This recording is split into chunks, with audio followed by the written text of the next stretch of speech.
Hello and welcome to the Professional Insight Podcast, Season 5, Episode 4. My name's Brandon Curry. I'm Jeff Collins. No Josh Bond today, but me, Trevor Lindy. Well, I should say no Josh Bond yet. Yeah. That's right. He's on his way. He's doing lawyer stuff. He'll be a couple 6-minute packages. There you go. Exactly. Billing out every 6 minutes. So minutes. Right now, he's well on his way to build a fifth of an hour, which is great. We're so happy for him. Yeah, good for you, Bondo. So how have you boys been? Good? Yeah? Everything great? Stressed. Look, right here. First pimple in 10 years. Yeah, okay. I thought we were playing Trevor Lindy. wrinkles. Because of Trevor Lindy. Are we playing PlayStation 5? Gray hair? Wrinkles. Yeah, all right. Wrinkles aren't there yet. No? Okay. Yeah, look at our I'm using our mugs. Why is yours look slanted? Mugs? I don't know. I'm not using my mug until I'm in my new office, and that's when I'll use the mug for the first time. Okay. Which might be next year, but it will be soon. Well, you do you, boo. That's okay. We have a great show today. Two amazing guests.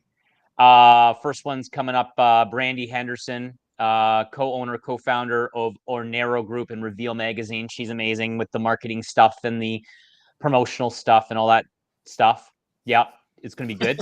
And then Robert, he's going to be on at about 11:45, 12 o'clock Eastern Standard Time for anyone that's listening. He's a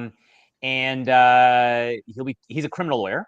So that him and Bondo get along like a house on fire because, he goes into areas where, Bondo doesn't specialize in. So it's really good in that aspect.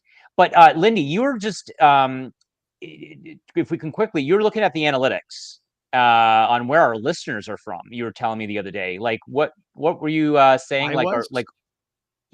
We were on the phone and you pulled up the analytics of this podcast and we're like, in Sweden or something like you said. I don't know. You said something like that. I don't remember. Okay. We're in Curacao right now. Curacao.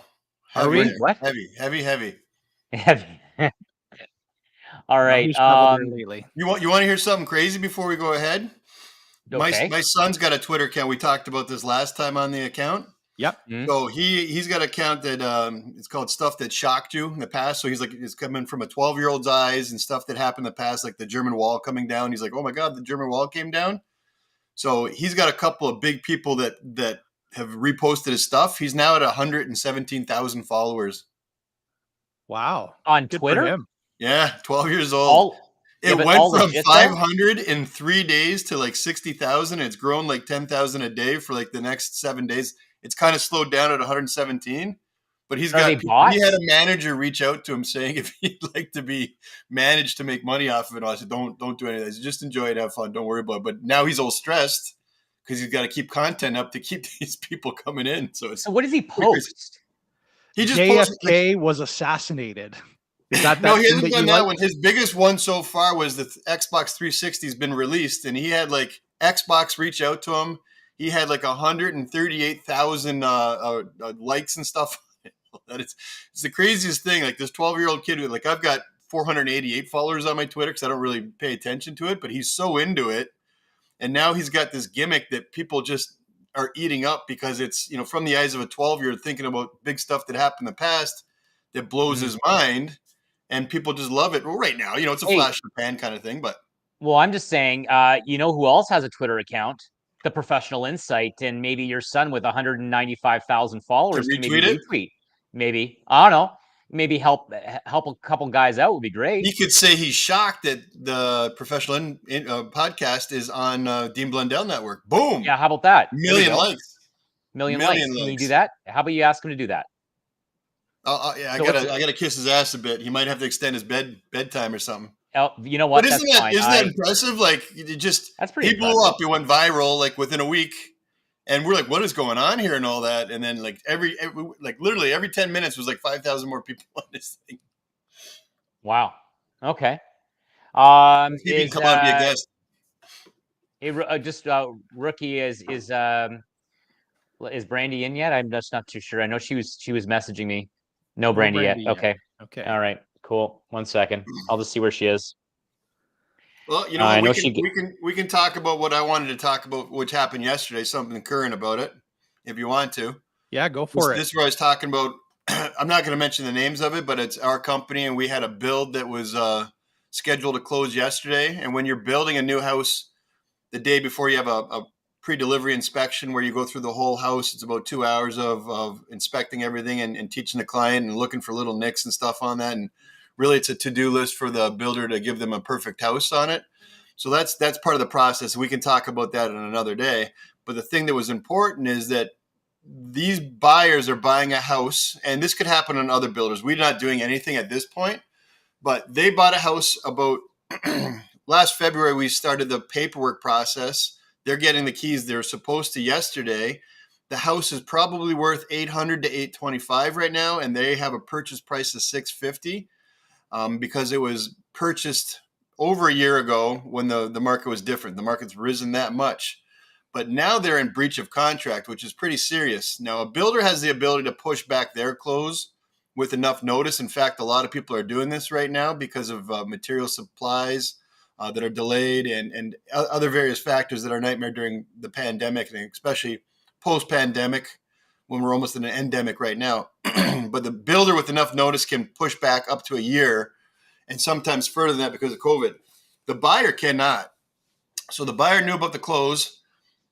At this point, we've extended it a day, but technically they're in breach of contract. So if you have an unscrupulous builder, they could kill the deal at that point and put the house up for sale for $150,000 more, which would be the loss of the actual buyer.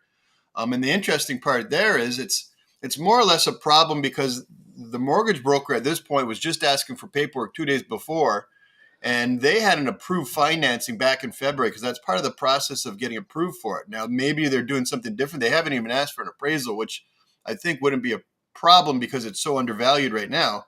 But now they are in a point where we've given them a 1 day extension, and now other problems will come up. Now, Trevor, maybe you can chime back in and pop in the window here Sure. and talk about sometimes you might have been in the same situation where financing isn't ready or the underwriter has some kind of an issue. But really, I've never experienced this at all with you. So I'd like to hear from your point of view on this, how this might happen.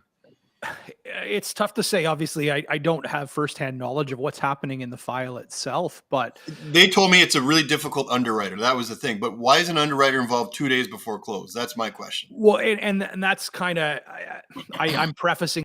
I don't have enough information to be able to specifically say what the cause is, but typically when Ooh, you hear these things come up, you're chopping up it's big time. because am I? Oh, yeah. Yeah. I didn't hear any of that. Sorry, guys. I don't. Good Okay, now. you're good now. Okay, You're perfect. good now. Rookie says I'm good now.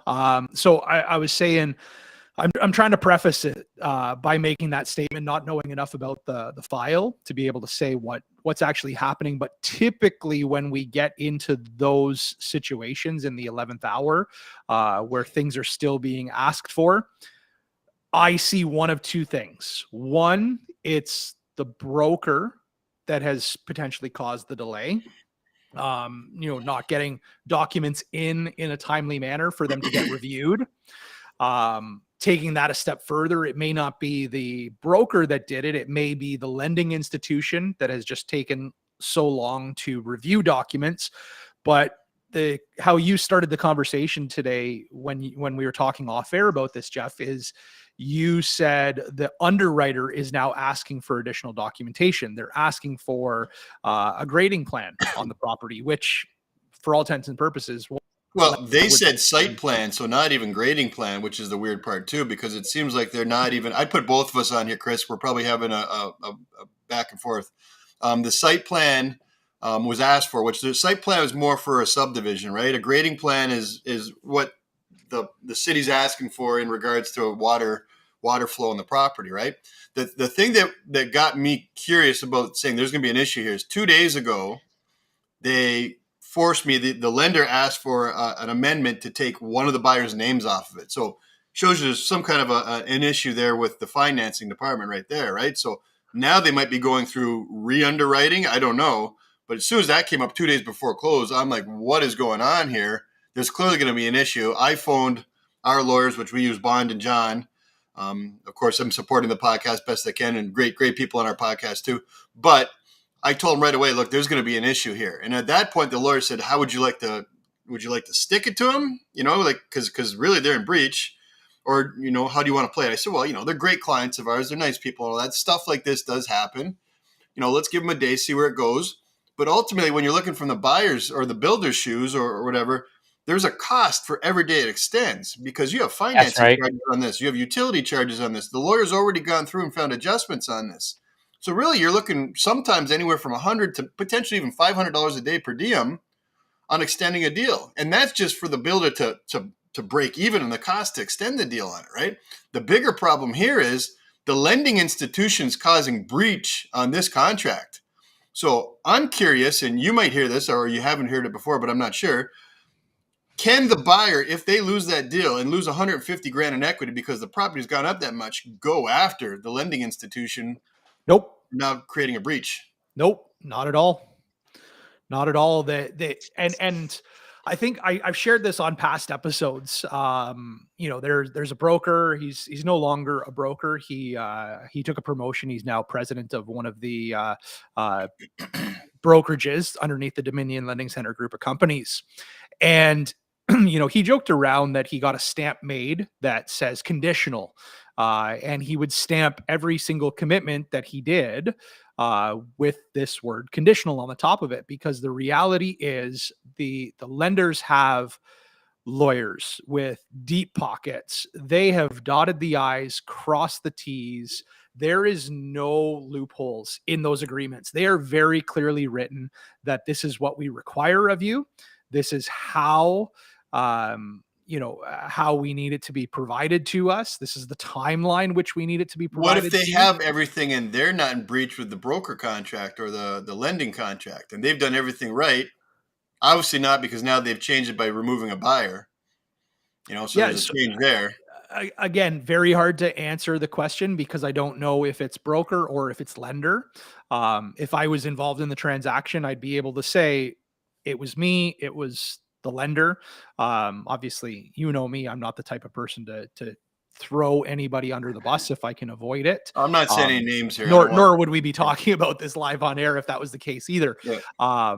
But it's one of those that I've got a question, like where things were at, right?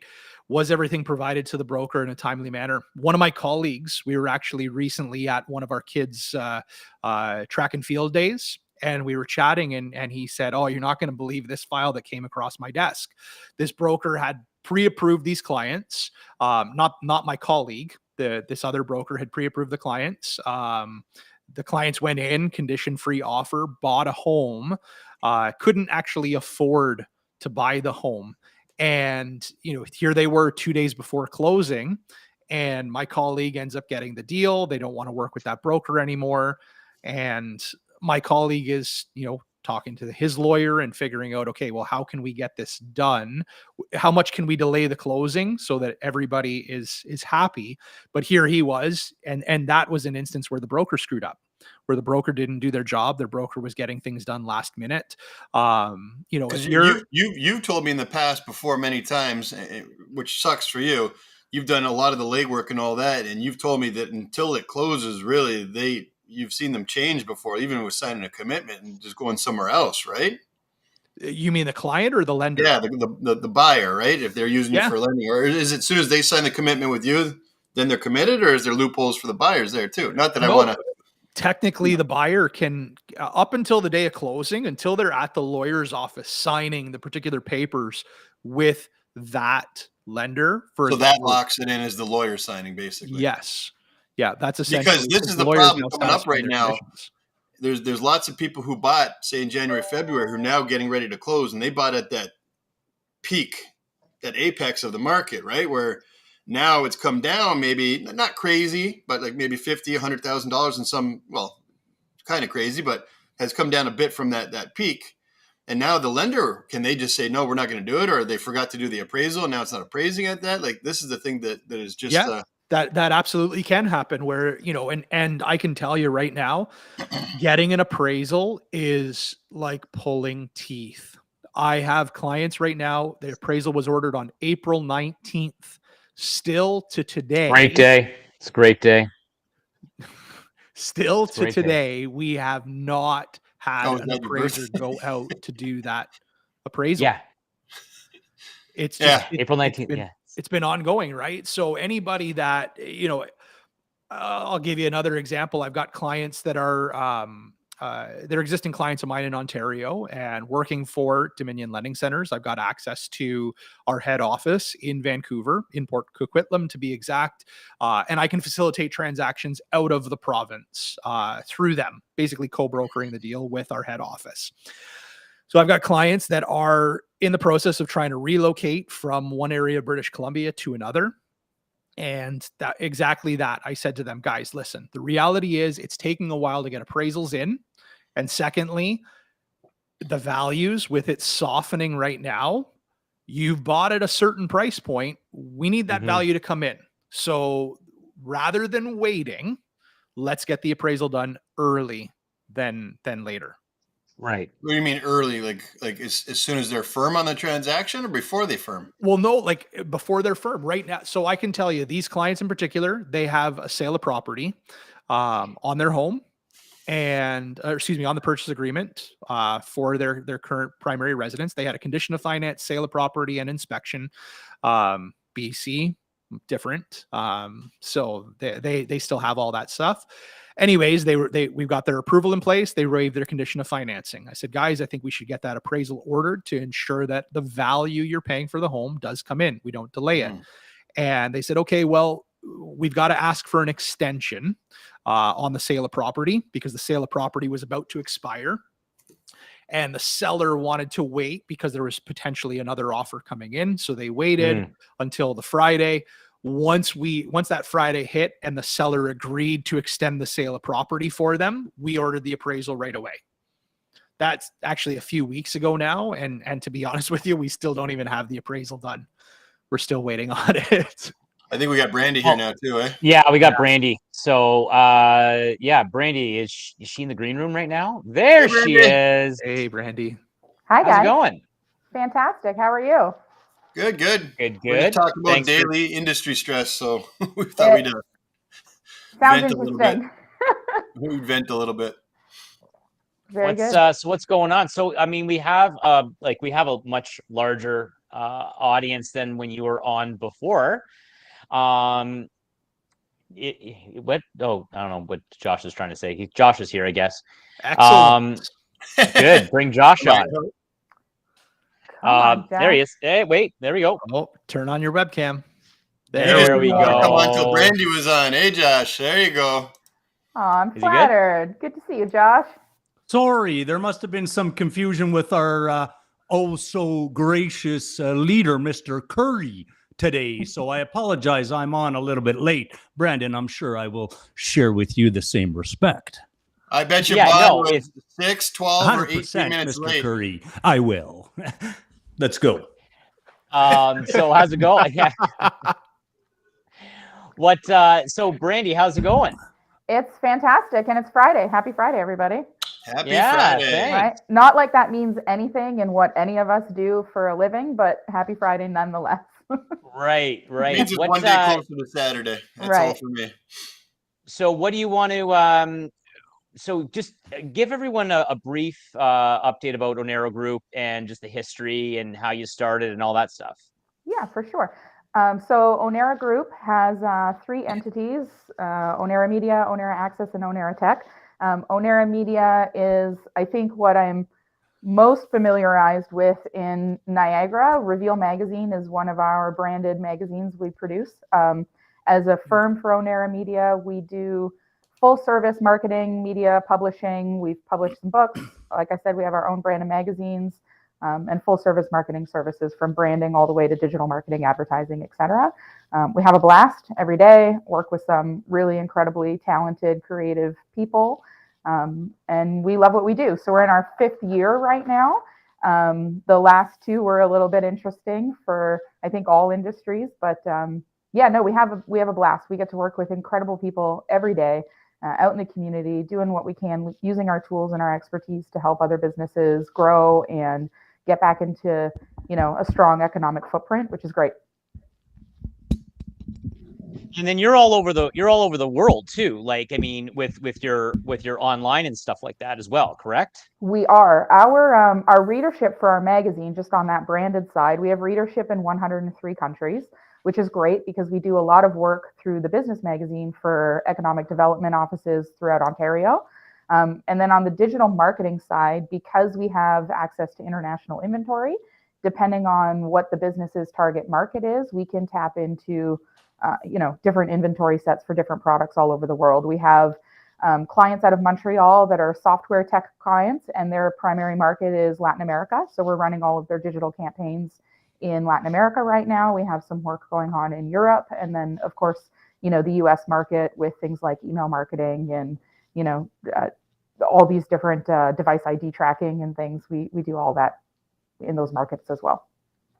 So what are some of the trends that you're seeing in the digital space that I think maybe you've kind of taken a couple of us through a couple times on like how to structure your websites and stuff like that. What are some big trends that are coming down the pipeline that you're kind of getting in on the ahead of everything, right? So how's that going? So from a marketing perspective, it's all about experiential marketing and omni-channel marketing, making sure that your overarching strategy is hitting not only multiple platforms, not all platforms, because all platforms don't work for all industries or all markets, right? You have to know where your audience is. You can spend, everybody right now is get me on TikTok, get me on TikTok, get me on TikTok. But if your market isn't on TikTok, that's a very exhausting, time-consuming, and expensive thing to get on TikTok, right? So it's not, every platform isn't for everybody, but experiential marketing and omni-channel media, you have to be taking into account in your strategy. On the digital marketing side, ad spend across every industry is up, and it has been for a long time, surprisingly enough, even throughout the last 2 years where people would have assumed that it would have dropped. Substantially, it did not. There were some industries that were stronger than others. Obviously, service-based industries and tech industries outpaced hospitality for good reason and travel, but spend was still up. People still needed to be relevant in their market because if you're not in front of your market, then somebody else takes that place. It's not just, they remember you when they need to. They'll remember the brand that was in front of them even when they weren't needing that brand, if that makes sense. Yeah. That's especially the world today, right? Like, right? What's in your face, right? Yeah. So you have to be top of mind. TikTok's the big request right now? Well, because people are intrigued by it and they feel like they're missing out on something. So it comes up in every conversation that we have about markets and tools and platforms. Everybody wants to know about TikTok. I find that interesting. My best friend is right into TikTok, and I'm old school. I'm Facebook and a little bit of Twitter, and then LinkedIn. I pay the least amount, but he sends me so much crap on TikTok all the time. Right. And it seems like such a younger kind of site, and it's interesting that businesses are starting to reach out and say, should I get on there or not? Yeah, well, and that's just, you take people through the conversation with, what are your primary sales channels, if you're service-based, whatever your industry is, where is your revenue coming in, and where's that revenue, what market is that revenue coming from? What's your target audience? Who's your ideal clients? And then where are those ideal clients, right? Everybody is on the internet. You can connect with anybody through digital marketing, different platforms, whether it's streaming radio or email marketing, and some audiences are still very traditional, through billboard marketing, whether it's a physical billboard in an area, combining that with some of the other tools like localized SEO tactics and geo fencing, all those different targets. But you really have to look at your strategy, where's your audience, and then multiple products that work together, kind of like lead funnel, right? You got to make sure that you're hitting people at different times of their journey to do business. So what do you tell people if I'm a realtor and I want to advertise and I'm talking to you and I say I want to go on TikTok? What would be your advice to me? Well, we would have a very interesting conversation. I mean, it also depends on your brand and your business, and are you going to be the product on TikTok? What's the content plan there? What's the value proposition on that? So I wouldn't say don't do it. I want to understand why you want to do it and what kind of ideas you have for the strategy. There is a market for that kind of stuff on TikTok, whether or not that fits into your specific sales methodologies and where your business comes from and what you want to grow. That would be a different conversation. To have me, a little it bit of a feels like, business conversation. yeah, it feels like a younger demographic on TikTok, like kind of like 15 to about 25, something that range. Am I right? Or Yeah. I mean, it's peaking up into the early to mid 30s, but again, well, my buddy's depending on the 45 content. and he just loves it. he's Well, crazy on it. I don't know. Right. There's a difference, I guess, between having a TikTok account and be a content creator and then actually just enjoying it from like just a social perspective, right? Right. Well, it's almost like a full-time job figuring out, content to put on there. Like they're like mini little actors out there right now. It's crazy. I watch some of the stuff and I'm blown away by it. I'm like, oh my God, I got to hire someone to do this stuff. I can't figure this out. Yeah, it's a commitment. You need the strategy for sure. Well, because I heard it went from Facebook to Instagram, and now it's TikTok's the hot thing and all that. And that's keeping up with all this stuff is like a full-time job. It's always going to change. It's the world of technology, right? There's always going to be new. There's always going to be new platforms. There's always going to be new social strategies. It's going to evolve over time, right? And but the big audience thing now is demographic, podcasts too. Yeah. Podcasts are coming big now too, from what I can see. Well, I mean, you guys are kicking butt, right? Trying to. I suppose that's why we're here, right? Yeah. In part. Yeah. But yeah, it just kind of evolves depending on the platform and your audience, I suppose, right? Yeah. You just always have to, like Ro and I have in every conversation or consult we have, it's, well, what are your goals? And your goals are going to change, which is good. They should, right? Your growth strategies will change with where you want your revenue to come through. And just lining up the right products to that. So you just, it's just a conversation, right? Because it's a big investment. Marketing and advertising is a big investment. It's a necessary investment. But if you don't do it properly in alignment with your business goals, you just kind of spending money. And then you're going to say, well, I didn't get the ROI I was looking for. It has to line up with your business goals. Has to. Well, I mean, like full disclosure, like you've taken over our company's website, right? And have fixed it up. And we had a fairly in-depth conversation with your analysis, and you guys did a full 11-page report you gave us, and we full transparent. You and I had that exact conversation about the ROI piece and the fact, but something that I guess not to. When you did an analysis of our website and the traffic, even for the charity's website as well, there's a lot of, I guess, in this industry, even though it's been around for 20 some odd years, right?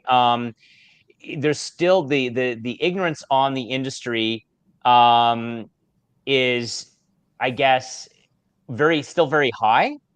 And what people are actually getting for their money from different firms. So what are some of the things that maybe that clients that aren't you, that maybe if we're dealing with other firms, what are some key pieces that we should actually, I guess, look out for, or really make sure that things are being done properly?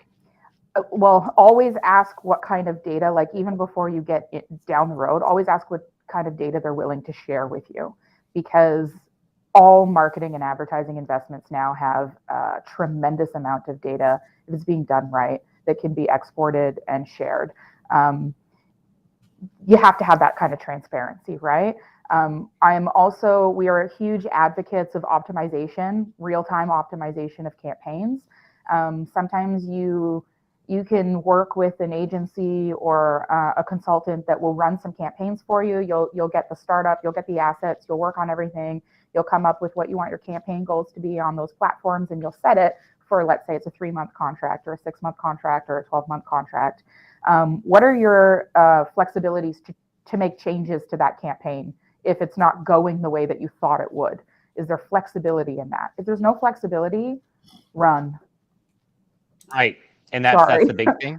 Yeah, you have to be able to have flexibility, because when you're the power in analytics is that the data tells you a story. So before you run that campaign, you have an idea of what you want to do. You have an idea of who you want that message to be delivered to.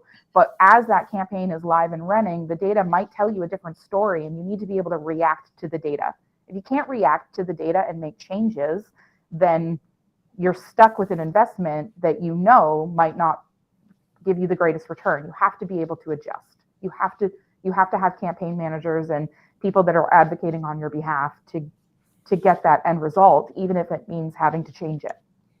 And how long do you usually Brandy. do? Like, do you suggest a campaign go for? We typically don't run a campaign for anything less than 3 months. Okay.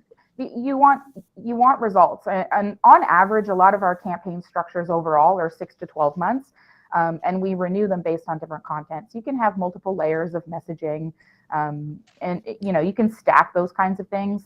It really just depends on the strategy. It's different for everybody and what their goals are.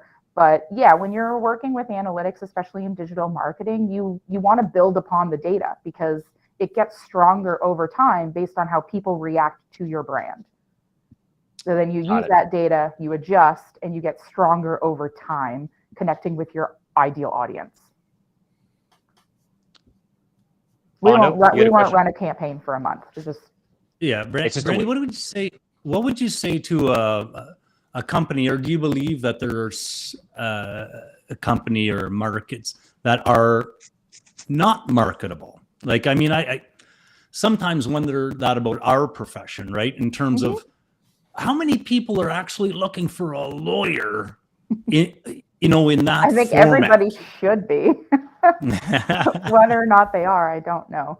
I agree, obviously, right? Because I mean, I try to, not tons of lawyers doing podcasts and things like that out there, right? But I mean, what would you say to that type of industry? Do you believe that there are certain industries that are not marketable, or? I would say I don't believe that no one is not marketable.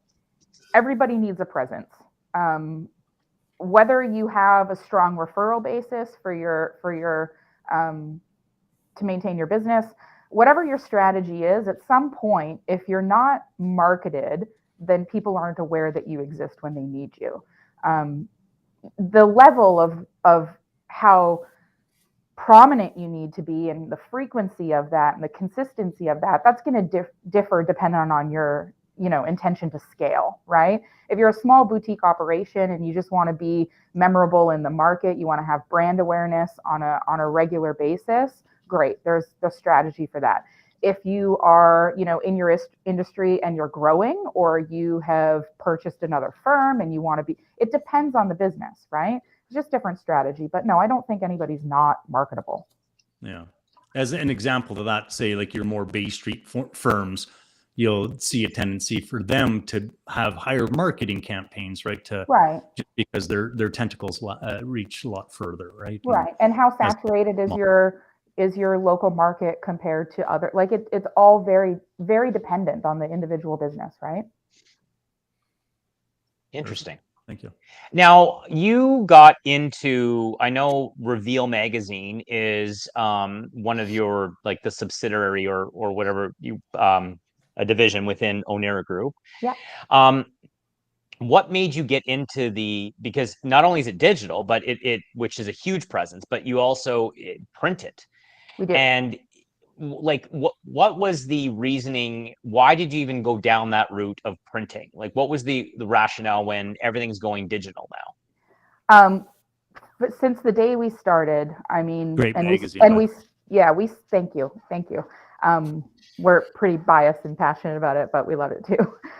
When we started, there was a huge assessment between, people with tactile responsiveness and where's the industry going as far as print. The first magazine that we put out was a travel and leisure magazine for the Niagara area. We did the print component 100% for that because of the area. We marketed that in print and digital. We marketed in digital sense globally because international visitors to Niagara. And the print component, we marketed all throughout Southern Ontario. The challenge with do I do print or do I not do print? It's not do I or don't I. It's if I'm going to do print, how am I going to distribute the print? And is it going to have a purpose? Because if you have a publication, there's content in there, you're driving readership, whether you have advertisers as part of that strategy and that publication, you need readers to make that have a purpose. Where are your readers? How are they going to connect? Are they tactile? Are they a blend? You just really have to take the time to have a print and a distribution strategy that makes sense for the publication. If it doesn't have a purpose, don't do it. Right. Interesting. So that's kind of like Common sense, right? yeah, like that's just kind of it was really neat, and the fact that it's still it's being um still fairly successful. Like, what is the print distribution like currently right now for So Reveal for Magazine? Because there's the so we have the business, and we have the leisure magazine that we did originally. When COVID came and went, that has now transitioned to a Ontario publication, and it's lifestyle publication. It will be a combination of digital and print, and won't be relaunching until later this year when the market is ready for it. We've been monitoring that, touch and go all along. The magazine strategy for the business magazine, we went only digital throughout lockdown, and we monitored the market through rather carefully, actually, through like Canada Post, Magazines Canada, all of the associations that we work with in regards to trends. And we reintroduced the print piece in June of last year because there was still a demand for it. The demand was different, and we adjusted our strategy in alignment to meet that demand. We didn't necessarily do the exact same direct mail strategy with 10,000 copies, because some industries were closed to the public.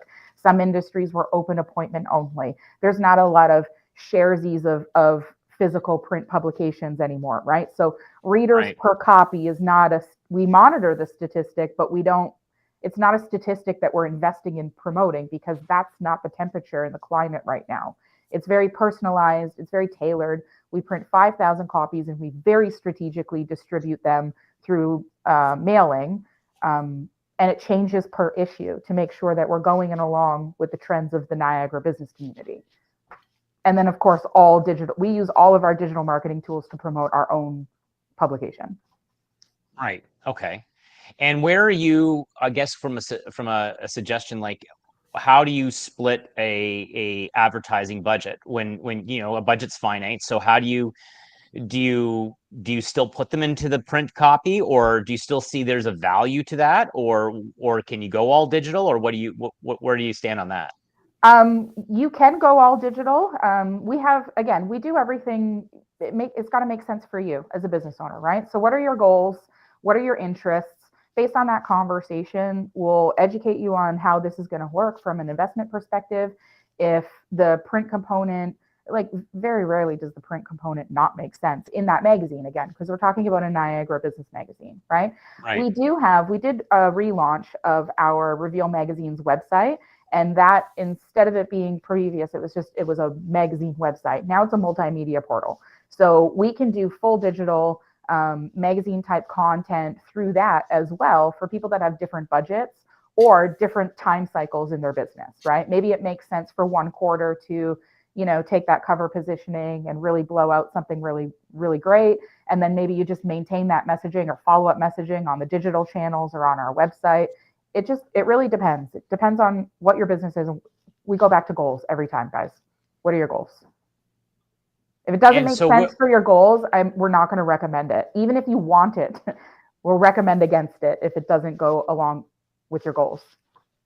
Right. Now, what do you do if somebody's very loose on their goals? I'm trying to figure out what that was. Yeah, what was that? It's a little bit of a dance.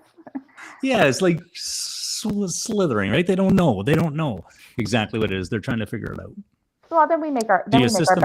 Yeah, we make our best recommendations, right? We always, this is what we do every day, all day. If there's some kind of information that I can lend to you to help you make a decision, we're all for that. We don't sign up to provide services that we don't think will work for you, because right now our client return rate on advertising and investing is like 87.9%. On a regular basis. Wow. Like to keep That's that. Great. So if you ask me to do something for you and I do it knowing that it might not garner any results, you're not going to call me next time you want to do something. I want you to only ever call me. Yeah. I operate the same way. Yeah. What now? How do you Right? compete? So how do you compete being from Niagara? I find that there's a lot of, there's definitely a tall poppy syndrome that some people have in Niagara with regards to dealing with local Niagara businesses. But um, with regards to how do you compete with the big Toronto firms? Like, how does your firm compete with the big multimedia Toronto firms and stuff like that, and differentiate themselves? Like, what do you do that's different that you can bring to the table for anyone that's listening right now? Like, if you're out in BC or Alberta or anything of that nature. Well, Um, I mean, we have access to all of the same industry level tools. We Right. invest in all of the high level, like top tier agency tools and software. But we aren't a conglomerate. So you can still call me if you have a question about your campaign. You don't have to log a ticket and wait for, a robot to assign somebody to call you back. So we have all of the same potential. Our rates are arguably better, and you still get to work with real people that are right here. Right. A pretty small, like, niche firm, right? Like Yep. and you're literally, the entire team, I've met them, and it's a lot of it's family, right? Like, Yeah. in some capacity. Yeah. So that's kind of great. And the reason why we did this is because Ro and I very much, like, there's a lot of reasons why we did this, and we love what we do, but one of the most important things is that we want to choose who we work with, right? We're not out there looking just for clients. We're out there looking for people that represent companies and organizations that we want to represent, right? Like, we get to choose who we work with. So that means you're You guys are established, more because when you're partnering in, choosing, right? that means you've landed. yeah, That's the best position to be in. right. And I guess, how do you know of any like future social media platforms that you're seeing that are, like, obviously, like TikTok literally just blew up during COVID, Yeah. right? And I think a lot of that had to do with Banana bread. the former president trying to ban them, right? I mean, Yeah. that just put fuel to the fire. But where are you at with regards to like new coming down the pipeline that maybe, obviously with mine, I'm heavily regulated. I can't, I got to disclose any social media that I have. So I'm just not on it, except Right. for like LinkedIn. What is, for someone that's not in that space, what are some social media platforms that you're seeing that are starting to take on, that you're kind of keeping an eye on? There's actually so many, Brandon, and they're different by age bucket and demographic, right? And I mean, have you guys heard of Clubhouse? There's like a whole regime going on Clubhouse. There's so many. Mickey's Clubhouse? No, it's hard to know which is going to take off and which is going to be worth in investing in. And my answer is always going to be the same. Don't get clouded by that. When you're thinking of investing in marketing and advertising for your business, you can get very distracted very quickly. It can be all consuming. So what's your industry? Where's your target market? What are your goals? This is all of that, and these are the two that we would recommend, right? Like, that's how we approach it. And where do you see, I guess, Facebook? Because I know, like, just in the last quarterly results, I mean, they tumbled in April, because their users are dropping off. Where are you seeing? Because it's still a massive juggernaut, right? So where are you seeing that platform going? Is it gonna fall by the wayside, like kind of like Snapchat? I mean, they just took a tumble yesterday or 2 days ago, their share price, because again, users are just falling off. I mean, there was a user handle, was it Vine or something like that, that went under. So Yeah. Right, like, yeah, but there's some substantial differences between both, and it's really about how quickly an organization will change, right? Like, Facebook is continuously evolving itself. They're going to continue to do that. Is it going to change? Yeah. Is it going to disappear like, MySpace? No, I don't see that. Look at how much has been invested. Look at how much data. It's going to evolve. Facebook itself, as far as, like traditional business pages and all that kind of stuff.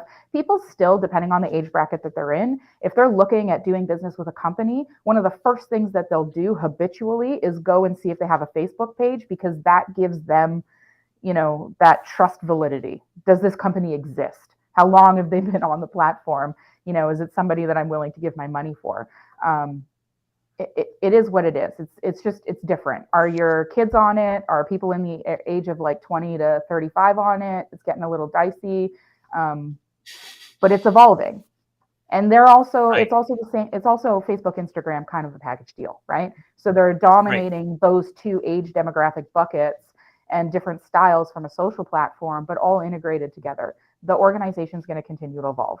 They wouldn't hedge bets on it disappearing. And It's hard then when I it's guess, an organism, right? Yeah. And I mean, they're getting into Like, the entity VR becomes an space, the AR space, the metaverse space. It's going to change from what you're used to, but it's not going anywhere. so let's hypothetically say I have a 12-year-old son who's on Twitter, Uh-huh. who then all of a sudden one day blew up to about 185,000 followers. 117.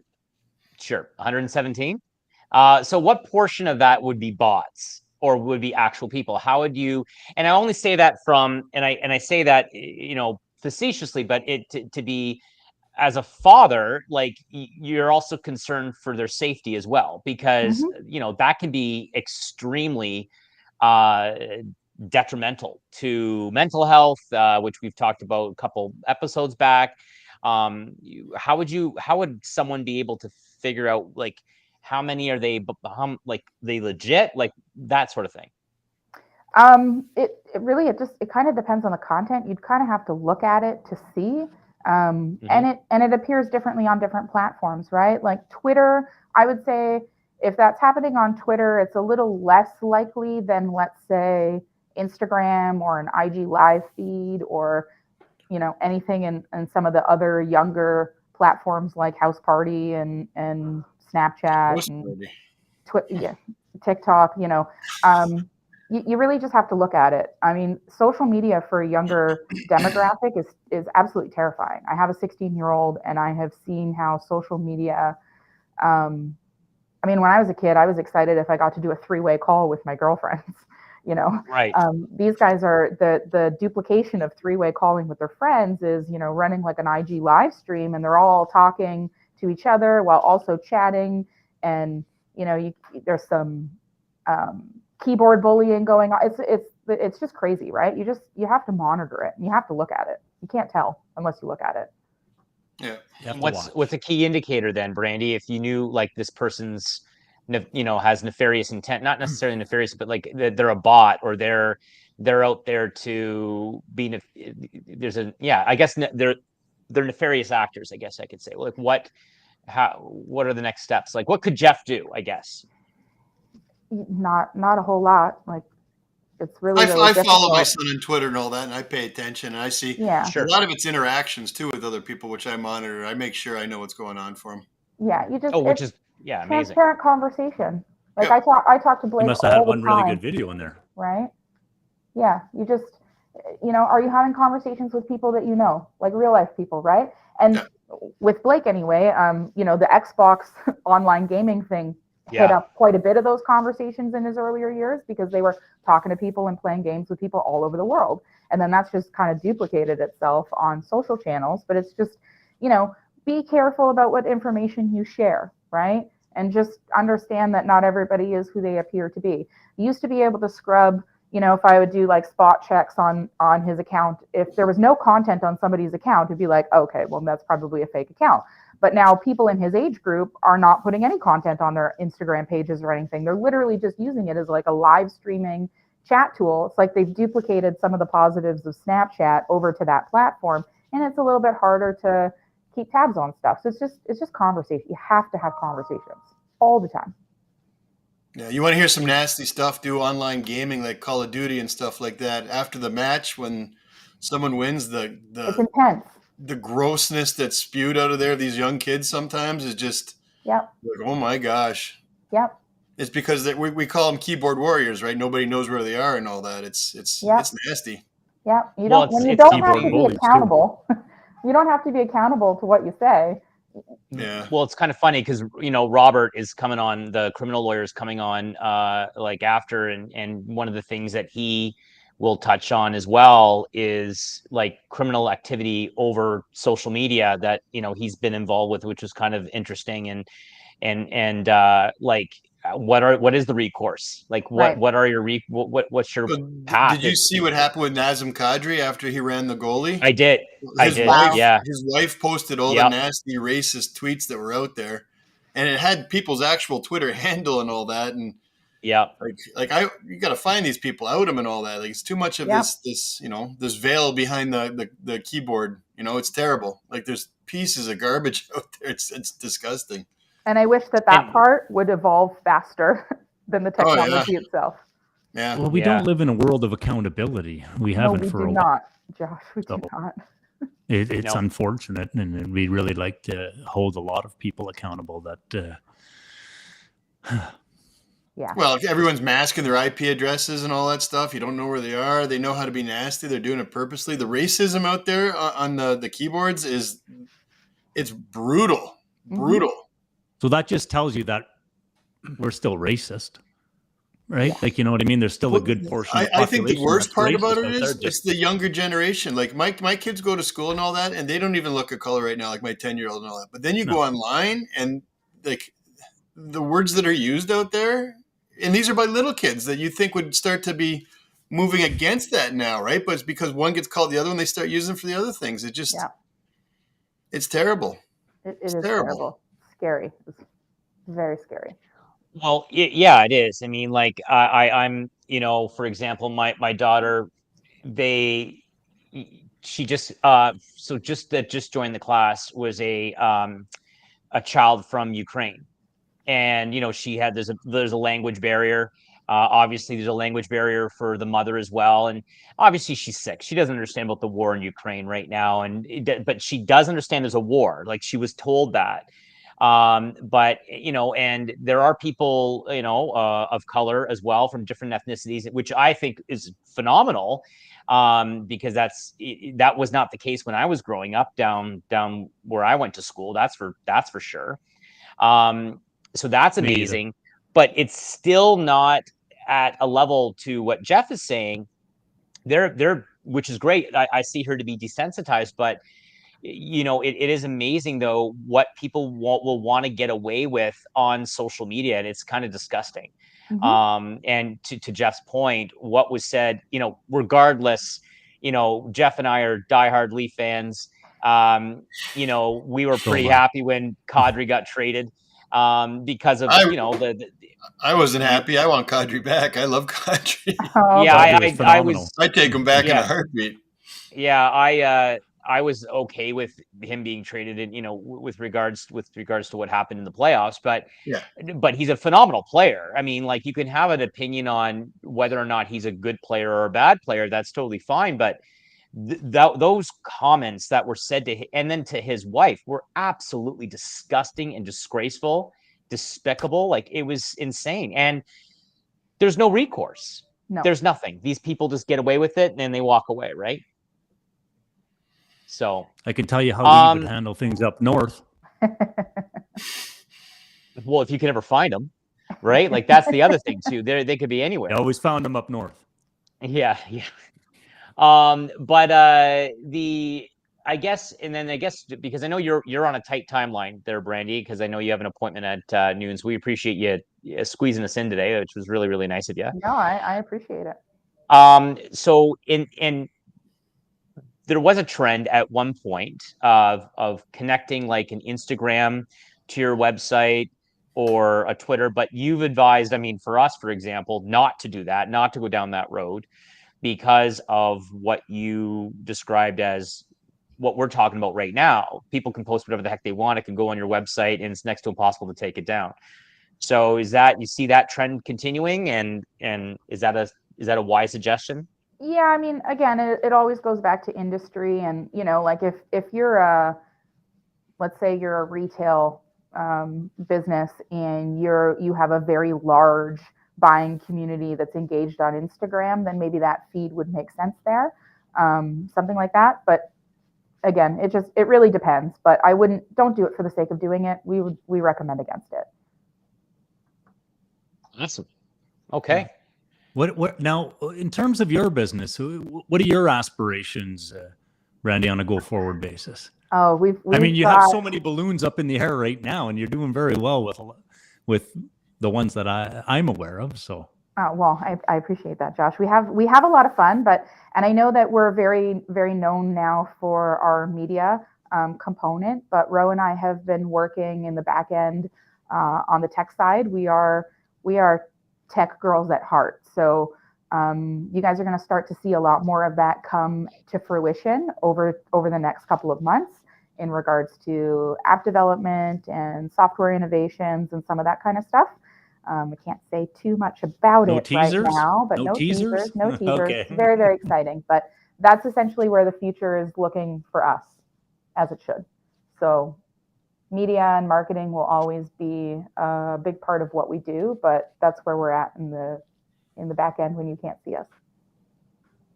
That's awesome. That's great. That means we'll have to have you back on then. Yeah, I'll come back anytime. Well, we'd love to have you. That's absolutely amazing. We really appreciate you taking the time to come on. And now that we're on the Dean Blundell network, we'd love to have. Well, when's the estimated launch or that you are doing that you can't tell us about now, but when approximately is that happening? We're hoping for some really exciting stuff to be a little bit more public in the fall, but I will keep you updated for sure. You should launch it on TikTok. Yeah, I hear the TalkTick is really a good platform to do. I hear it's good. Yeah. Or you can launch it on here. Right? Yeah. There we go. Bondo, stepping up. Exclusive updates. Well, Brandy, we really appreciate you coming on. Give our love to Ro as well. Thanks very much. You guys are doing great work, and we're pretty pumped on what you guys are doing. That's great. Awesome. Well, thank you guys for having me. It's lovely to see everybody. And Trevor, it's awesome to see you not having to do all of the things. So good. He's stuff. relieved too. Not having to do it. Right? And engage in conversation. But yeah, see you guys again soon. And I hope you have a lovely weekend. Thanks, Brandy. you too. Thanks, Brandy. Happy Take care. TikTok. All right. You're trying to make my son look like it's just bots on there, eh? You're just taking the wind out of his sails, Curry. I saw that. Basically saying, listen, there's Elon Musk's tweet about 5 to 10% he thinks is estimated to be bots on Twitter right now, which is why he's potentially backing out of the Twitter deal. They say it can be high as 20%. Yeah. So that's just no, but literally though, 117,000 people. Like he doesn't know 117,000 people, right? He's 12. Yeah. So just I'm thinking about that because I know there'll come a day that Hartley will want to go on some sort of social media platform, and what the heck am I going to do? Well, it's interesting because last night we had the conversation about the shooting in Texas and all that, and he sees all that stuff on Twitter. So it brings some really deep conversations to me and my son. We were talking about that last night before we went to bed. Yeah, I don't want my kids on any of them. I don't want to shield them from everything at 12 now because they talk about it at school anyway. So I'd rather have that conversation head on with them. And I asked him straight out, "What do you think? Should we have a gun to protect ourselves?" And he said, "Yes," in the house. And I was like, "Okay." And then I gave him my point of view from it, and then he kind of agreed with me. So if I didn't talk with him, then he might have the other kind of point of view, right? So it's interesting. And did you see that what happened in Toronto yesterday too? There was a gunman with a rifle who's 18 years old walking down the street. Yeah, they caught him. They shot him. Yeah, they got him. Yeah. It's just insanity right now. It's absolutely didn't take an hour to get in there either. Well, that's the interesting conversation because it's Call of Duty games and stuff like that. They all play it. Bloody hell! You tell me your kid's in a school where there's a shooter for an hour?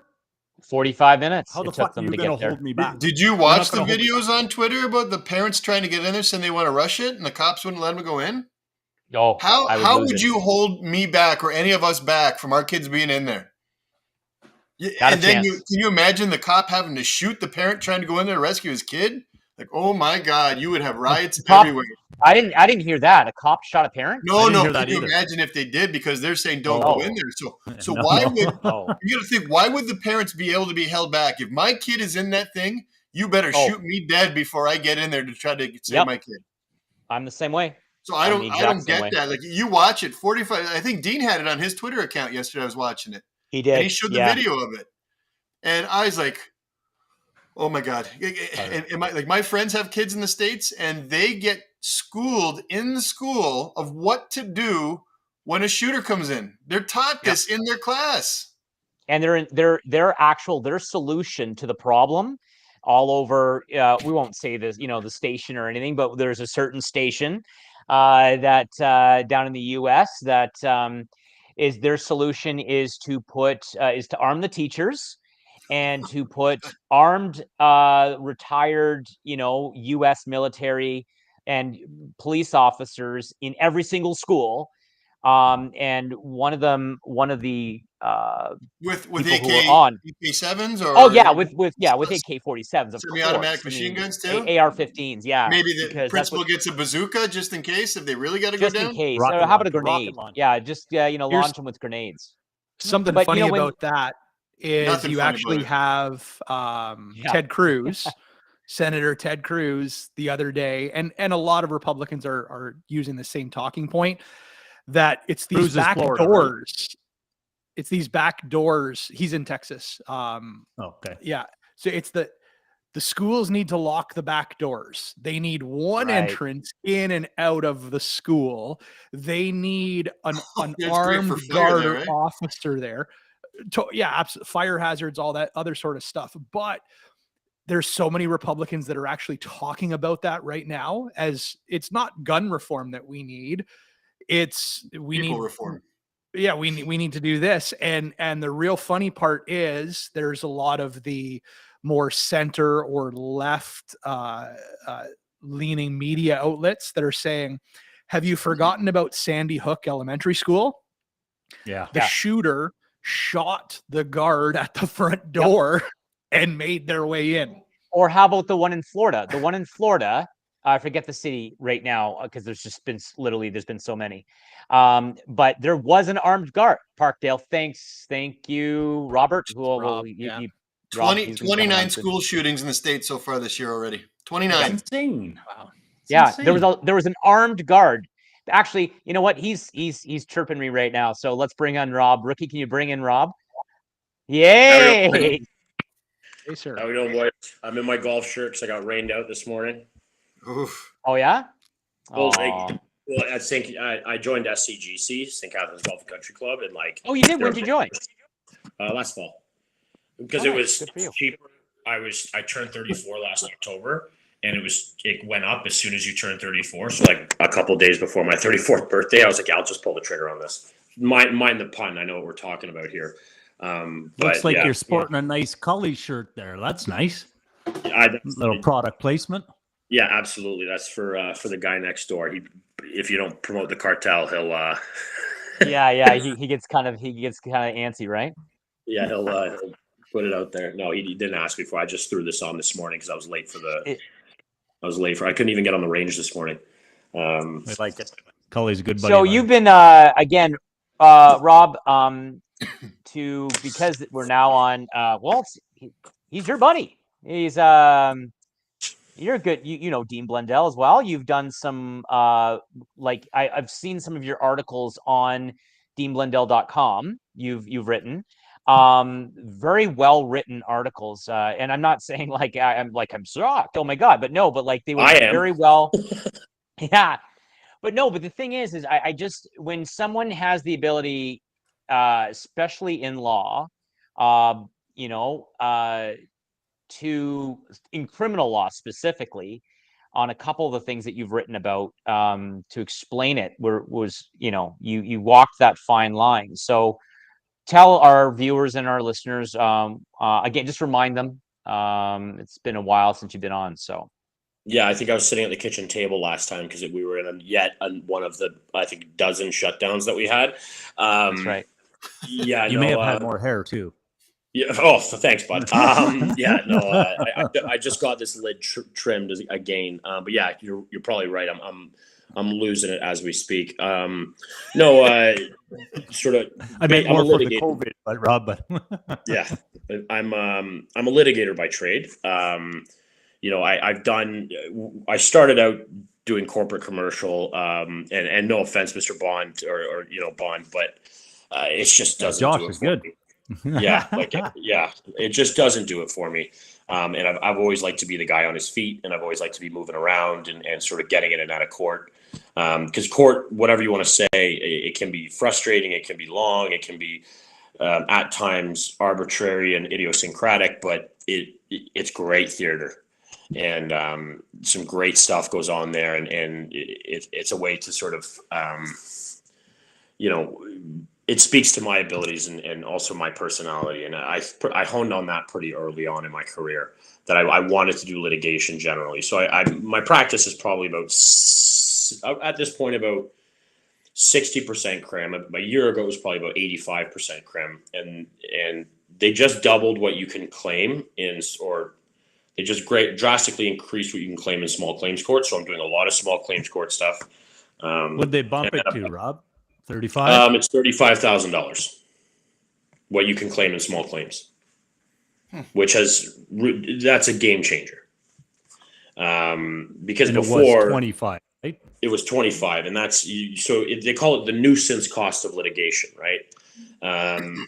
What's your nuisance cost of hiring a lawyer? Like at what point are you going to say screw it, hand it to a lawyer, right? And so when you're claiming the full 35, you'll pay a guy $7,500 to take care of it for you, likely, because the gains from trade are there.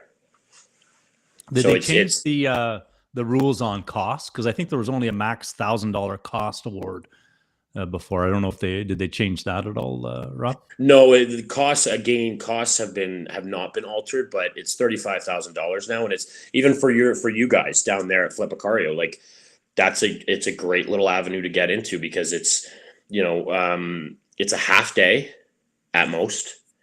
Often, and I mean this in a nice way, but often you're going up against a self-rep, so somebody who's not a lawyer. So it's not very high level. And I'm trying to be nice about that, but that's it's like beating up. And I had a colleague say to me, he's like, it's like beating up somebody's little brother. And I know it's a family podcast, so I'm tempering the. No, go right ahead. It's Dean Blundell now. We can go ahead. Yeah, it's the Dean Blundell Network. Yeah, anything goes now. But yeah, and so that's greatly increased. And then I have a little bit of I'd say 10% is probably your larger civil litigation files. But those, again, I'm not scaled up for those massive files, and quite frankly, I'm not interested in being scaled up. I have like my assistant who works remote, and then I have an articling student who again works remote, because I think Josh, you might the Law Society kind of told us that we have to let them out, or we had to kind of let them work remote. It's always an accommodation thing, right? Yeah, we didn't have a choice. Whereas I'm like, call me a fossil or old school, but like I articled in Toronto where it was like, you get your butt in the seat and you keep your door open so people can see that you're there. That was I articled on base, so I mean it was more about FaceTime than FaceTime being how much you're in the office versus the work that you put out, right? I was at Bennett Jones, so okay, nice. Yeah, good tax firm. Yeah, right. Well, no, yeah, they have a great tax group. I didn't really. That's very heady work. So I didn't. Even when I was a student, they didn't. You're not doing tax work because that's pretty. They're the really smart lawyers. The rest of us just kind of that's the corporate side. Yeah. Tax lawyers are kind of made. So here's the here's the question that we were just talking about with Brandy. From a criminal perspective, if you can get, and then I'll let you and Bondo kind of geek out over this, because,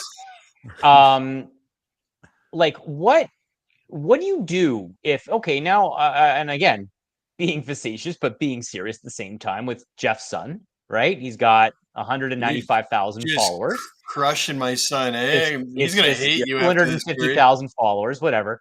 I'm jealous. I love how the number keeps going up. Yeah, it's just, we're just gonna, keep doing it. I have like 300 followers. Kid have 120,000. It's crazy. It blew up over a week. Over the last week, you got 120,000, and Curry's so jealous and mad. He's like a I'm not even on Bondo Twitter. win from his sales. I'm not even on Twitter. I don't care.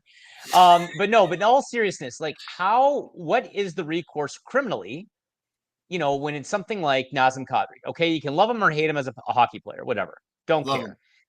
But what do you do? Like, what's the recourse? Where's the law? I saw on some that? of that stuff. That's hate speech. Some of that stuff. There's a big case, and this you're talking about freedom of speech here, which is this is pretty important.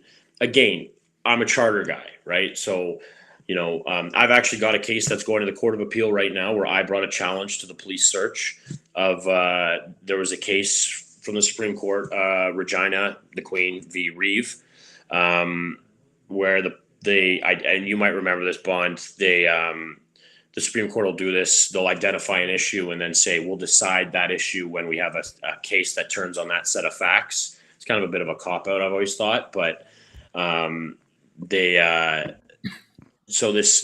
said, can a co-tenant to a residence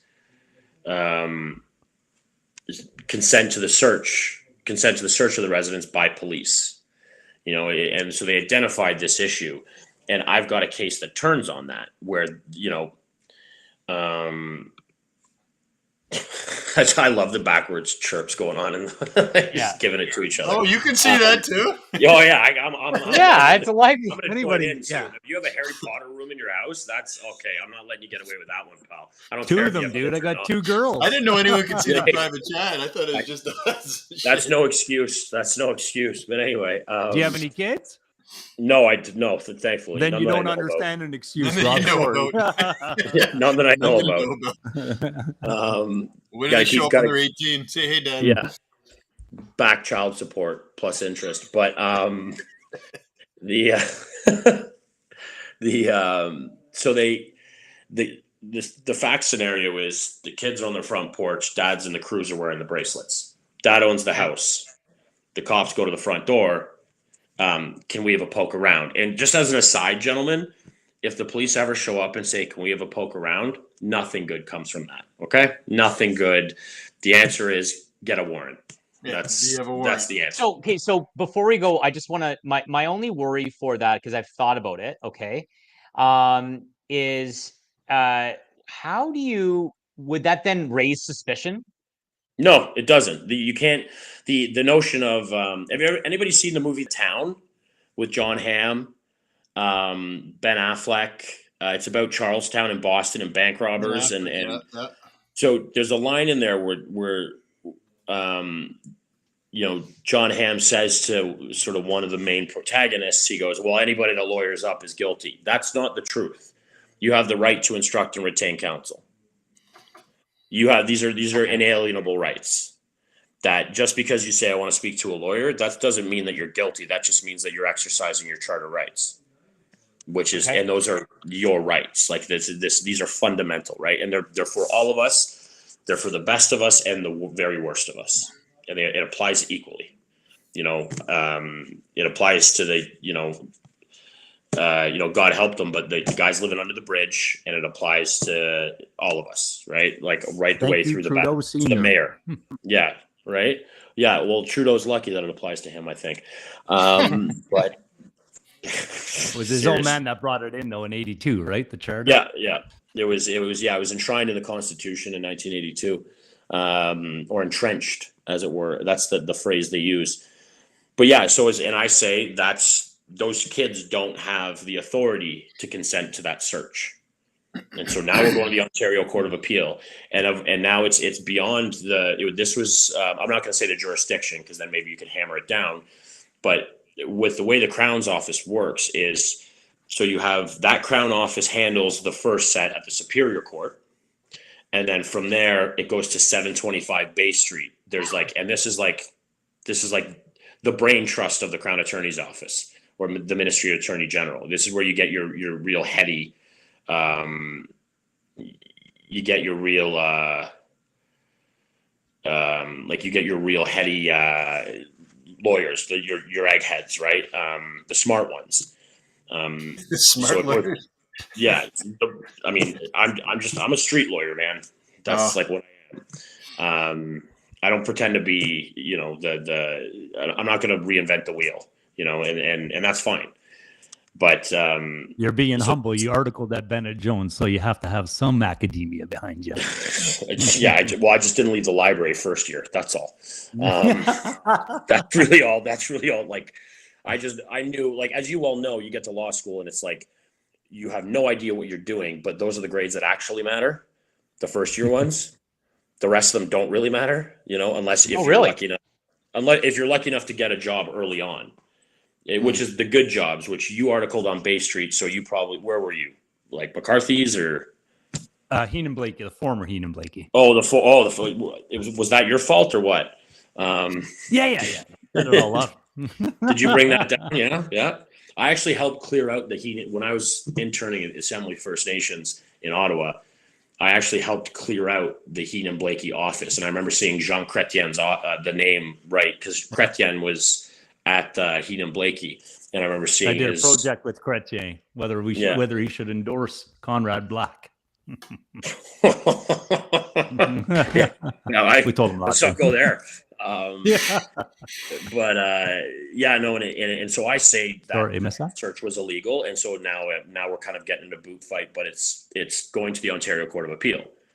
And I've reached out for help with that's the one thing about the defense bar. Everybody, when you've got a case like that, and I've argued a case to the Court of Appeal before, but it was a frivolous sentence appeal where it was an absolute bloodbath. Like, it didn't go very well for us, and I think they were just sending me in to kind of earn my stripes a bit.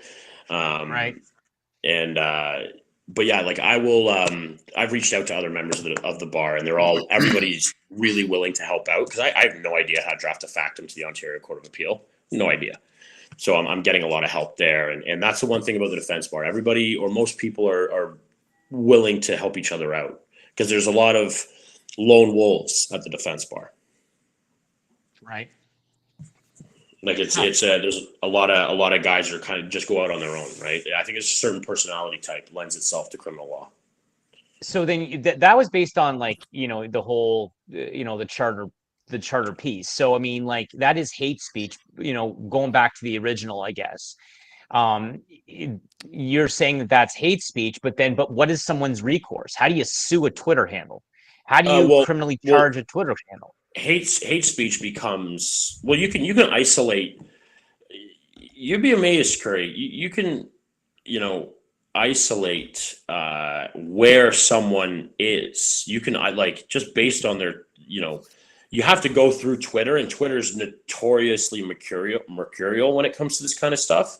But you can get it out of them. You can get, like, Snapchat, Twitter. You can find IP addresses. You can. It's not. I mean, governments do it all the time, and hate speech is actually criminal. Like, it's not. We're not talking about a civil liability here. Civil action is much lower than the actual hate speech in terms of the Criminal Code of Canada. Okay. Walk us through that. It's basically, you can sue. Nazem Kadri could sue them for intentional infliction of mental suffering. Okay. And that's his wife too. Exactly. They're going after his wife, his daughter. Like, I mean, I'm lawyering up if I'm him. But then again, these sort of keyboard heroes likely don't have two pennies to rub together. But then what do you do? Like, for example, what do you do when they're in another country? Like, is there, like, how do you, like, right? Like, you get into forum selection. You get into forum selection. Like, look, Pat Quinn and Brian Burke, when they brought in Pavel Bure, I don't know if you've heard the story, they deliberately picked Michigan because it had favorable case law to to nullifying contracts signed by underage parties, which Pavel Bure was underage when he signed with the Red Army team in Moscow. So they had favorable case law for that. So what you do is you pick your jurisdiction. These guys were likely in Missouri. They sure sound like it. The guys who sent those messages to Nazem and his wife. So you pick your forum, right? And you'd have to find a lawyer who's called to the bar in Missouri, and you can still get standing. Like, I could appear in court as a lawyer in Missouri as long as I have somebody who's accredited by the Missouri State Bar Association with me. Like, So what you're saying, if Nazem Kadri is listening right now, which he should be, I don't know why I'm sure he is. I'm sure he he is. hasn't called me in a he- while, but like, you know, he But hasn't like called me in a while. Nazem, how about you reach out to Rob? He will represent you and defend you or sue. I'm dealing with LeBron James a lot right now, but like, I mean, I might be able to find time. But you'll squeeze Nazem in. Yeah, Right? I think I could find time. That's perfect. Sorry, I had a question for you. I apologize. My audio's not working very well, and you're coming across choppy. So if you address this, I apologize. Trust me, I'm extremely annoyed, and I don't like being annoyed. When You can see that, yeah. when Curry referred to us geeking out, I think what he was alluding to is us speaking intelligently. Lawyer speak. I think that's what Lawyer he was speak. referring to, but Yeah. Okay. When When I geek out about financial stuff, that's what I mean when I talk markets and stuff. Okay. that little language that we speak is the only reason why people pay us to do what we do. Yeah, like because they don't know what we're talking about. It's that voodoo that we do. Yeah. That's right. That's right. Yeah, we try to avoid that though, right? Because I mean, obviously, we just make sure that the clients and our listeners understand. Thank you. When you were speaking about, I guess the individual coming, the search warrant or the admission into the property, and the child granting access to the property, was the child an owner of the property? And did it hinder on part? This is, and you'll know about this, Bond. There's a 1% right of survivorship with one of the kids, which is a great tax planning, which, I mean, you guys all know, but that's a great tax planning. You, with your spouse, you do a 1% right of survivorship. I think it's a terrible tax. You think so? Sorry. I apologize. My audio is off. So I don't mean to be rude if I'm cutting you off at all. No, it's quite all right. Harry Potter microphone, buddy. Maybe if you get like a big boy one. Well, I think we'll put it in for Diener to get one of his sponsors to send you one of these blues. I got one over here. It's a decent one. The Yeti? You got a Yeti? Got a great one. Yeah, I got a Yeti. Yeah. But no, so essentially from an estate planning perspective, the 1%, 99% is absolutely terrible because should the 99% individual pass away, then you've got to probate the estate. So the proper way to do it is to put them on as joint tenants and do a bearer trust agreement behind the scenes that really says that it's the individual's the owner, the other one's just a trustee. Okay, so that's stuff that I picked up sort of in a estates class in law school. And then, so this, I mean, Bondo does this stuff, obviously, right? So there was a 1% right of survivorship on the property. Does that equate to ownership? I'm saying no. So that the factum had to take that avenue as well. So I actually had to talk to a couple real estate guys about what does this mean? Give me can you help me out with this? Cause I'm not a property lawyer, I knew the Crown, because this is the brain trust of the Ministry of the Attorney General. I knew that they were going to attack that avenue, right? Yeah. And so the I 1% is a trustee, right, Rob? No, it's the one of the children. I have to, again, this is an ongoing appeal matter. I wanted the Superior Court, by the way. Nice. The Crown's appealing because this is they have to appeal. And I spoke to and it's actually, you think it's contentious. It's not. We have very frank yet pleasant conversations. It's a question of law, right? Yeah. And we're actually all interested to see how this plays out. There's a bit of that gamesmanship and there's a bit of that sort of you're going against them and all that kind of stuff for sure. But because, we're all competitive to a point, but it's actually quite a lot more civilized than the civil stuff that I do. The civil stuff that I do is nasty emails back and forth and a lot of that. But it's a question of law that we're all interested to see how it plays out. But the Crown's arguing that amounts to ownership. I think we all know where that's going to go because the person with the 1% right of survivorship, they can't mortgage the property. They can't. They can't do. You're 100% right. That's purely a tax planning strategy that has nothing to do with ownership. That person has no say on the property whatsoever. And how old's the child? How old's the kid? An adult within the meaning of the law. Okay, so he's over 18, right? He's over 18. Okay, yeah. And so, but that's that's an interesting. issue. Yeah, and we'll see how it plays. And they've all said they're like, either way, this has to go up to Ottawa, which is that's the thing is it's they're trustees, right? At the 1%, they're a trustee. They're just holding titles so that they can. But this isn't necessarily just a Section 8 of the Charter case, which protects you from unreasonable search or seizure. This is now also a property law case. This is now a trust case. This is now it just got way bigger. And so I'm now talking to, I mean, I might hit you up, Bondo. Like, I'm now talking 100%. Because it is going to Ottawa. It has to. That's wicked. So it's going to be heard on appeal then. They've been granted leave to appeal at the Ontario Court of Appeal, so we're going there, that for sure. So far as criminal law goes, it's interesting because the Ontario Court of Appeal is seen as and the British Columbia Court of Appeal are seen as the criminal law appellate courts in the country. They have the best judges for it, and they come out with the best decisions, and they're seen as quite authoritative. And the Supreme Court is very deferential to the Ontario Court of Appeal and the British Columbia Court of Appeal just because of the level of expertise of the judges. But again, this now touches trusts. This now touches property. This now touches even aspects of family law. And so it will, this thing just got big. And interesting. It all started from, I got a call at 2 a.m. My dad's in jail. And now we're here, You definitely get the interesting calls, I'm sure.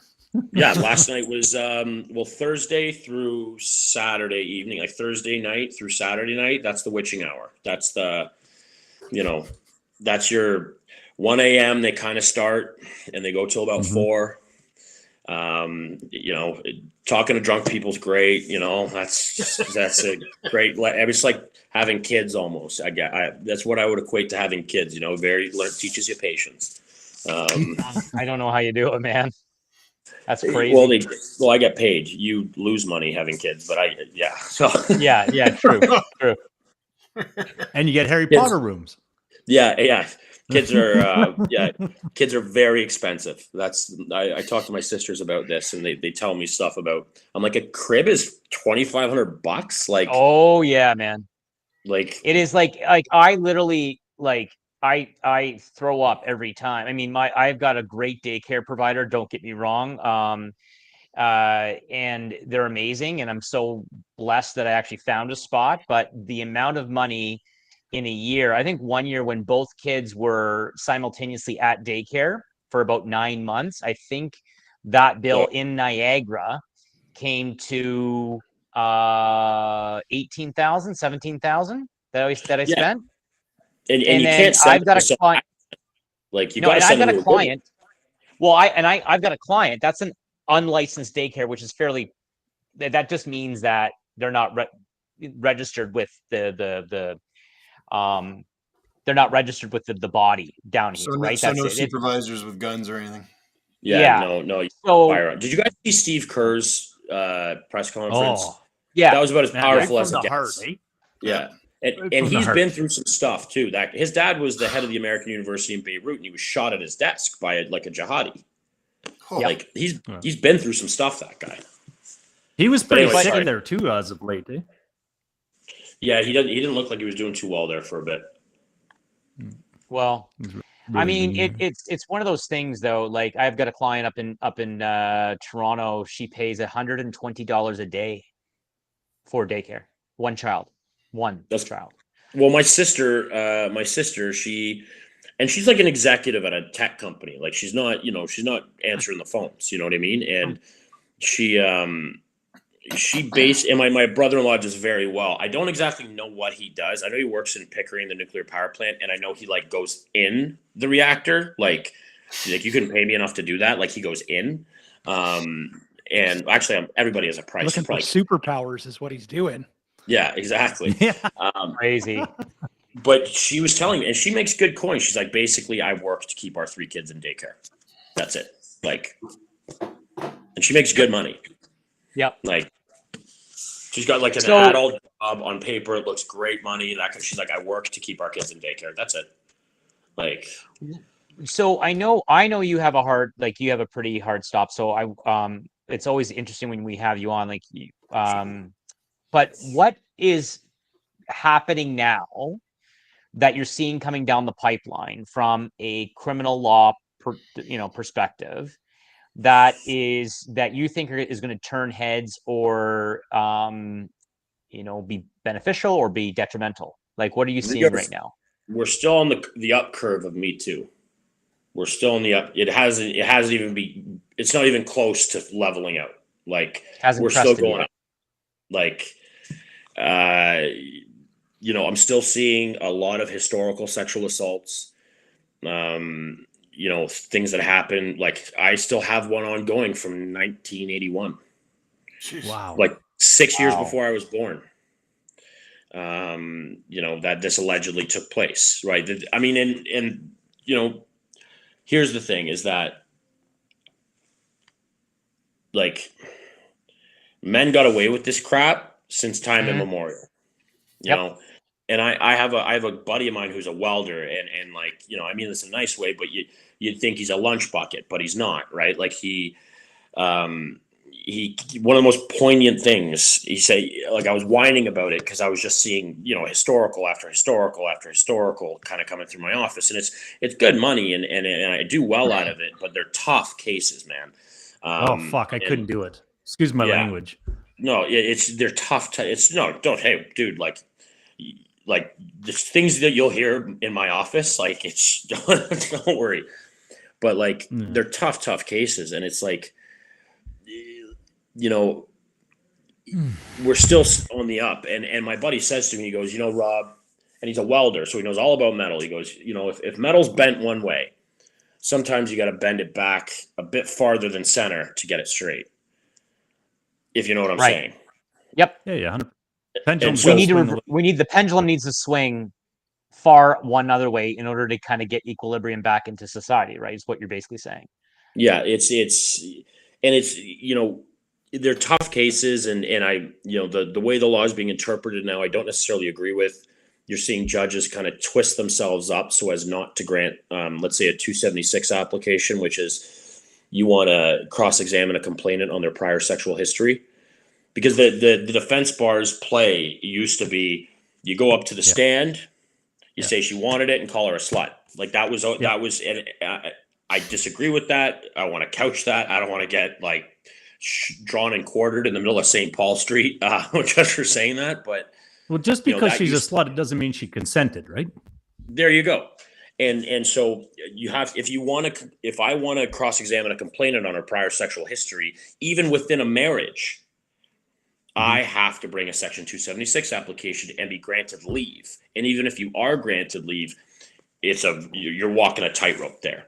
And it's a very fine line what you're doing. And that's just the way the law is being interpreted. It's just the way the law is being interpreted to, and you're watching judges twist themselves up so as not to grant these applications. Right. And so, like, I guess, I had a question. Someone asked me, a while ago, why aren't I running for politics, right? I mean, there's many reasons why I don't want to run, and I want nothing to do with it, right? Like, there's the obvious ones, but there's also you'll be the mayor one day. Right. It'll be. This is, and then he's gonna hit us all up for, like, buying a table or whatever. Yeah.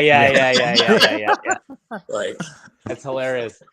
But in all honesty, I said, like, now with social media, and we talked about this, with the 250,000 followers that Jeff's son has, but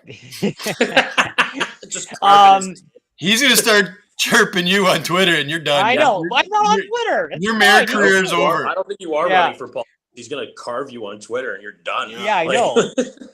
But in all seriousness, what is stopping? Like, I just said, like, I'm just seeing what's coming down the pipeline with there was a Liberal candidate, for example. Okay, it was just down in Windsor area. I'm getting Chatham-Kent, I think it was.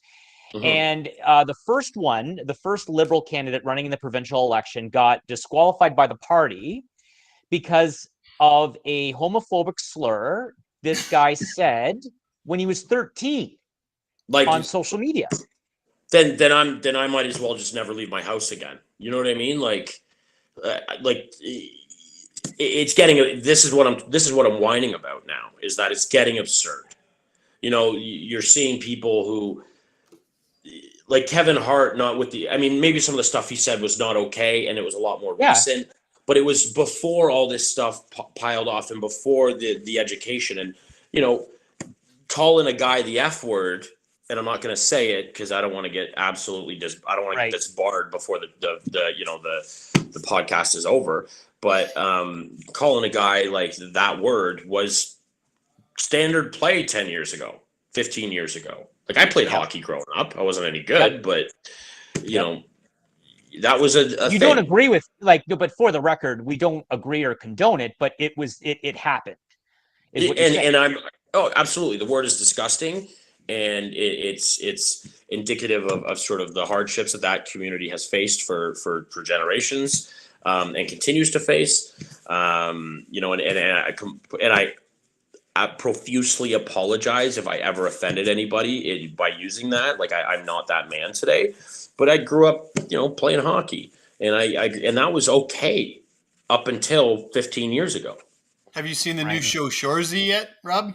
Yes, I have. Yeah, that's that shows hockey growing up north, eh? I have a buddy who lives up in Sudbury, and he's like, dude, you have no idea how true this is.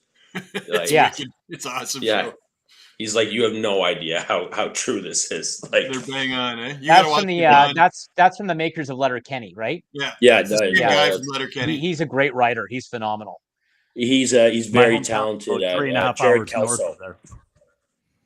Jared Kelso is his name. They're great shows. Yeah. Forecheck, back check, 3 hours north of there. 3 hours north of there. Yeah, it's gets up there.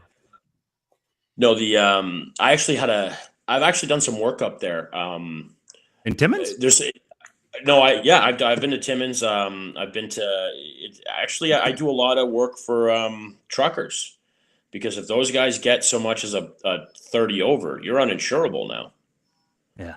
If you drive commercial truck and you get a 30 over, like you're uninsurable. Like again, the gains for your nuisance cost of hiring a lawyer, your livelihood's on the line. I used to have some good trucker clients up there as well. They were fighting because of they were haulers, right? So they were big haulers, so they'd haul the transports out, and some pretty interesting stuff going on up there. Yeah, I remember flying up to where did I fly up to? 2 hours south of Timmins, and then you drive on the highway and it's all snow. Like the highway's just snow. Like Moosonee, or it was 2 hours south of Timmins. So I had a trial in Haileybury. Haileybury? Yeah. Yeah. And that's what I miss about COVID, or that's what I miss about pre-COVID, was I used to go to all these small towns in Ontario, Goderich, Walkerton. Sort of you see small town Ontario, like the real backbone kind of thing. And you don't really get to do that anymore. I used to know where the good breakfast spot was in Walkerton. And I used to know where the good breakfast spot was in Haileybury or wherever, or in Kenora. And I've been up to these places just because I had work up there. Right. And if the client will pay to fly you up there, they'll pay to fly you up there. Yeah. It was an interesting time. I mean, I'm glad that I'm not driving all over Hell's Half Acre anymore. But it was kind of cool to go to Simcoe. Even there's a big Superior Court in Simcoe. I don't know if people knew this. No, that's crazy.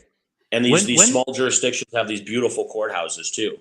The old ones, ornate and very kind of like crown molding, and the jury rooms are beautiful. Whereas the stained glass, and whereas now, because the Supreme Court's been very clear that you can't have cameras in the courtroom except at the Supreme Court, all the new courthouses, like even in St. Catharines here, which isn't even that new, but all the courtrooms face in, and there's no windows. Oh, cool. They're not really. They're kind of dark and depressing. The new courthouse. Like a jail cell. That just goes to show you that I'm not. I think Curry was thinking about his mayor campaign.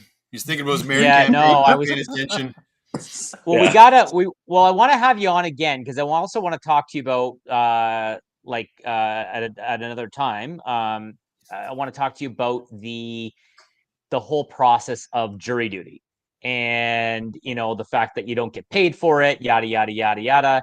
I want to kind of tackle that with you because that was just an annoyance. I did get a deferral till August of 2022, which was great.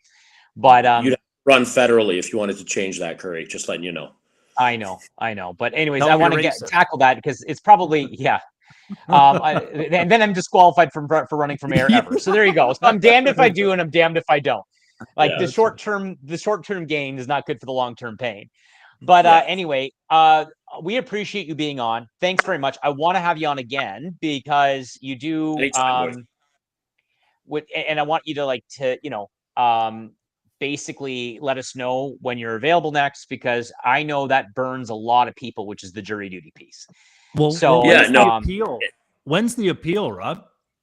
We're waiting on the date. We're actually getting it haggling over because I'm pretty jammed up until about December. Okay. Because I don't do trial because that doesn't make me effective, right? Because No, if of you course. get burned out and then you're phoning it in, and you can't do that. So Yeah. I space my things out. I don't. I space my. I was my just stuff. asking because I'd like you to be on at least, for us and our listeners to hear kind of how that kind of played out. I'm actually kind of nervous about it because it's only my second time at the Court of Appeal, and it's actually you're at Osgoode Hall and it's beautiful. It's like being a real barrister, right. And you're in your robes, and everybody's in their robes, and do you wear a wig? I just want to know. Do you wear that wig? No, I don't. I have to That's show everybody English. how bald I'm going. Everybody, I don't get to hide that. Thanks for rubbing that in, Curry. I didn't say it was Bondo.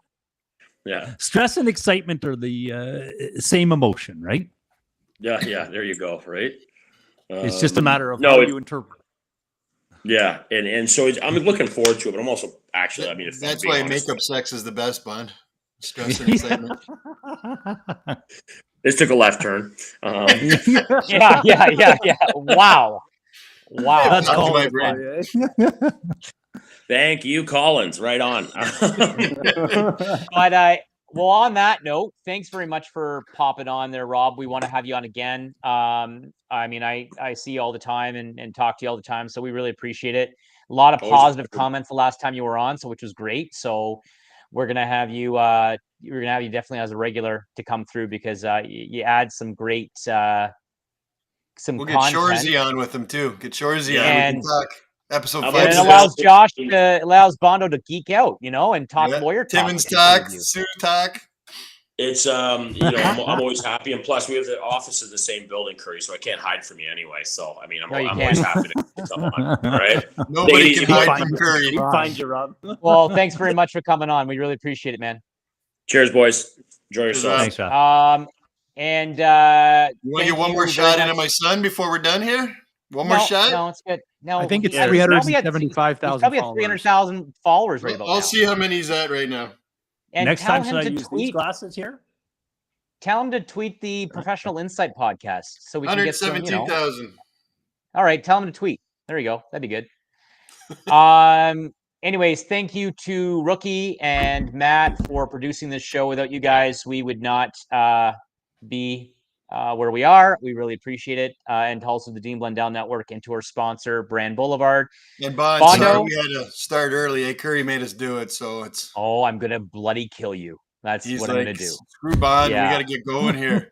Yeah. I knew I was going to be later than what we had arranged, so I'd put one over the bow just to make sure I was okay.